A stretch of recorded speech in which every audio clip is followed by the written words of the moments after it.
Margaret awoke, startled, a cold sweat clinging to her. She gathered her thoughts.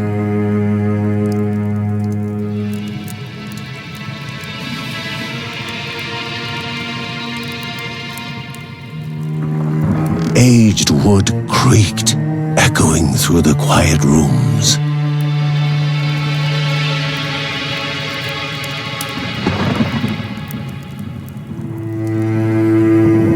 Near the house stood a shrine to Rhea Dana, goddess and daughter of the land, of Rhea, and a being of comfort.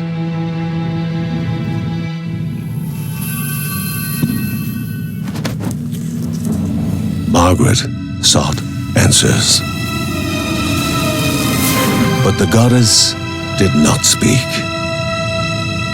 There was only the faint whisper of something dark, something hungry.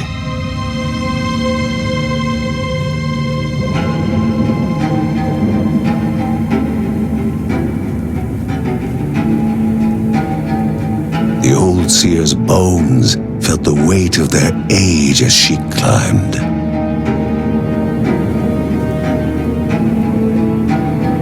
The only thought on her mind, has it begun again?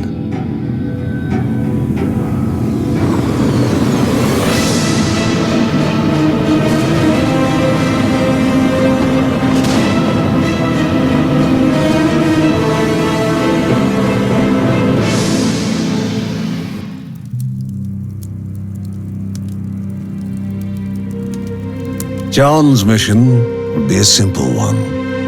He was to investigate Rhea's greatest shrine. His mother presented him with a fresh divinity shard.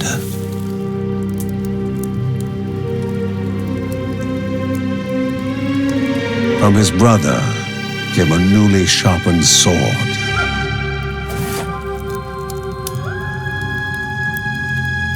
His wife gave him a kiss, and his daughter's hugs were full of reason to return home safe.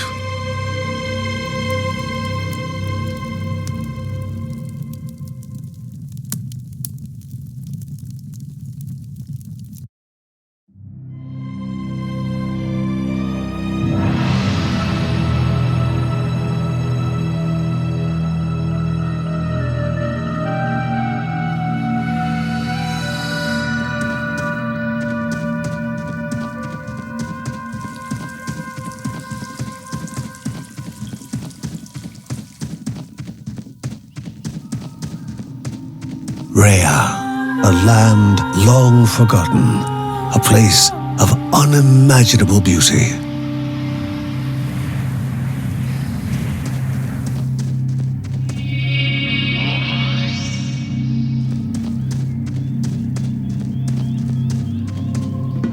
It first appeared as sludge given life, slithering creatures, small and vile.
A wall, impeding further progress.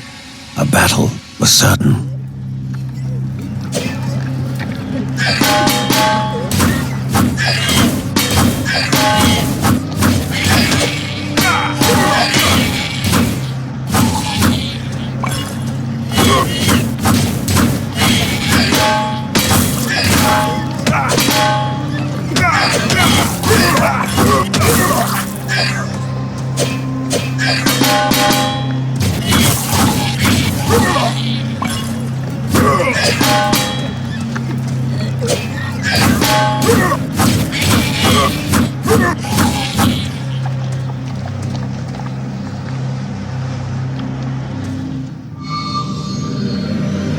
Banished by light itself, the corruption abated, leaving the shard cold in hand, dark, in need of life.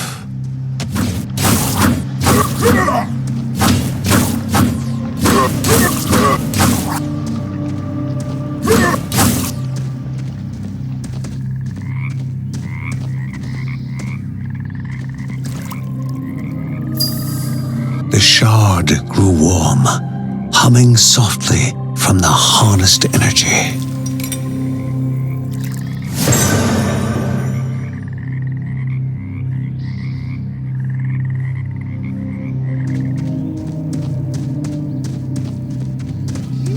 Before him was now one more dangerous than those that came before.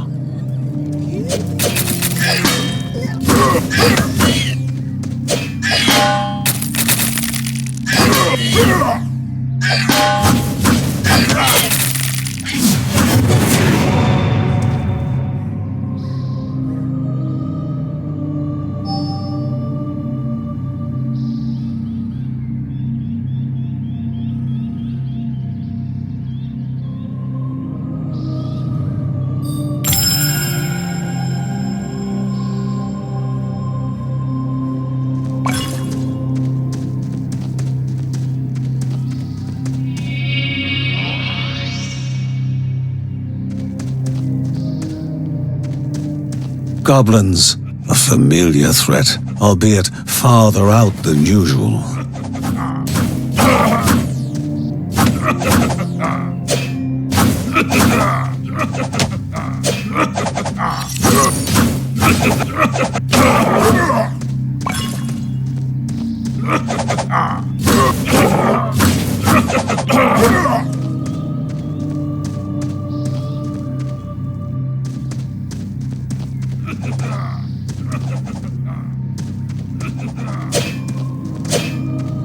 Inherently violent and ill-bathed, the goblins were an unfocused but constant threat.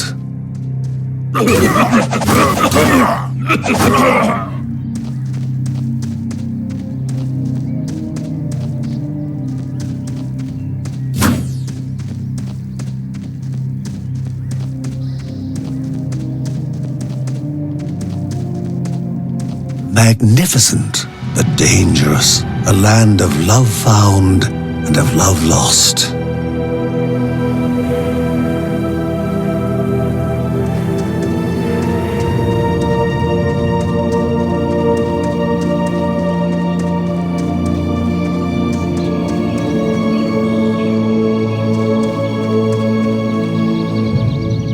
Before him was sacred ground, left untouched in days gone by.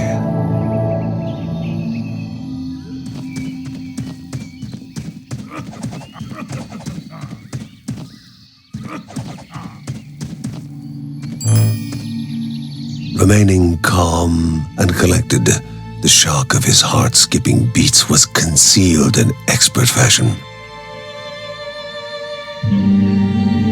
Before him stood Linda, his eldest daughter, with bow and quiver at the ready, determined to do her part.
Before, the Guardians were not beasts feeding, but monsters consuming, destroying others. They corrupted and distorted, creating even more hungry husks.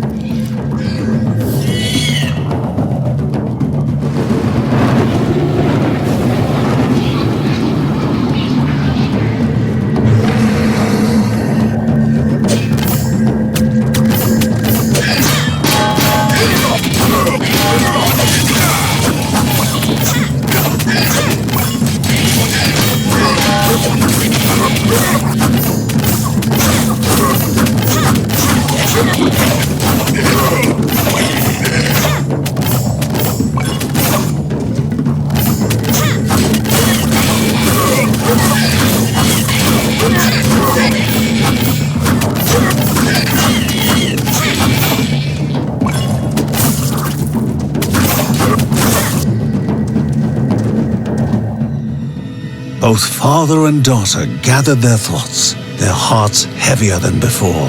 How would they explain what they had witnessed?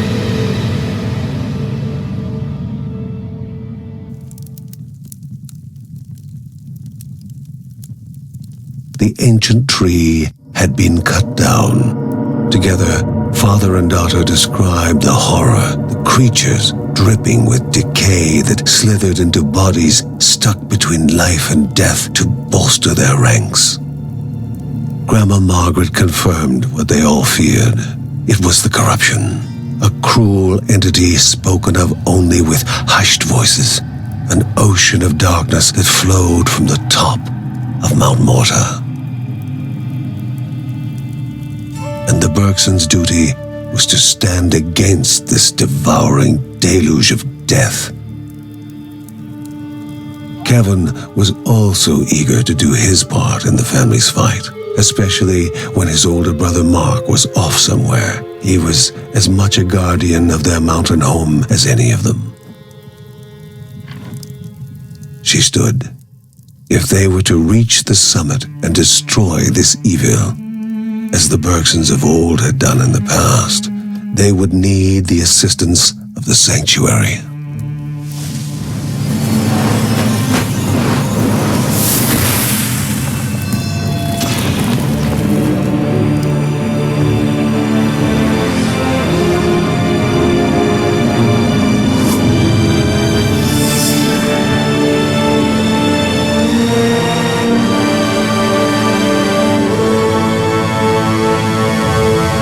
Given to the Bergsons by Rhea herself, the sanctuary was a gateway to the mysterious lands around the mountain. Margaret pointed to the huge crystal at the center of the den, revealing their next task: to activate it and open the way to the source of the corruption.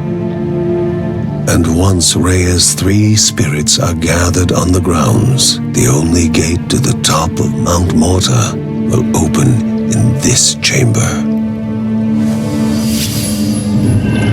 By himself, or with the assistance of those who loved him, John needed to gather the 3 spirits from their lands. Without them, he would not be able to stem the flow of the corruption.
celestial shard, chipped directly from the ancient crystal in the sanctuary. It would be the Bergsons' lifeline, a tether to pull them back home before death's fateful whisper.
Four steps were to be taken in the correct order.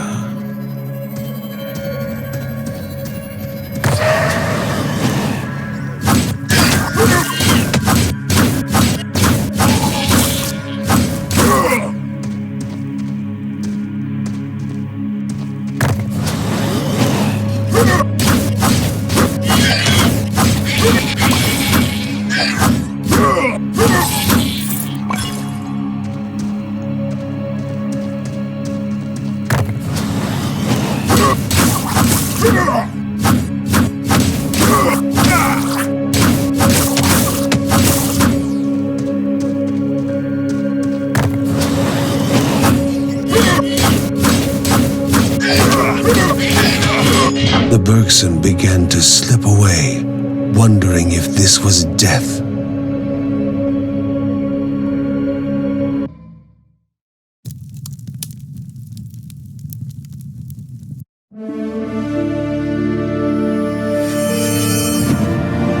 They gasped for air as the celestial shard brought them back, a sensation no hero could become accustomed to.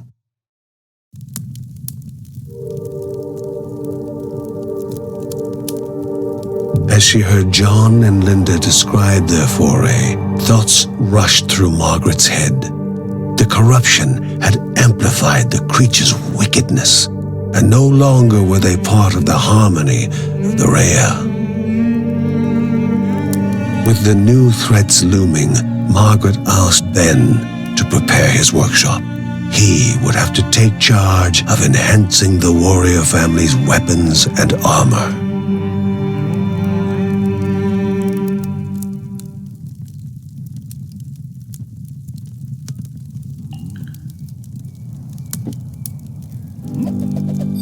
Uncle Ben reached out to the familiar warmth of the forge. If they were to reach the top of Mount MORTA, their equipment would need to be of the highest quality.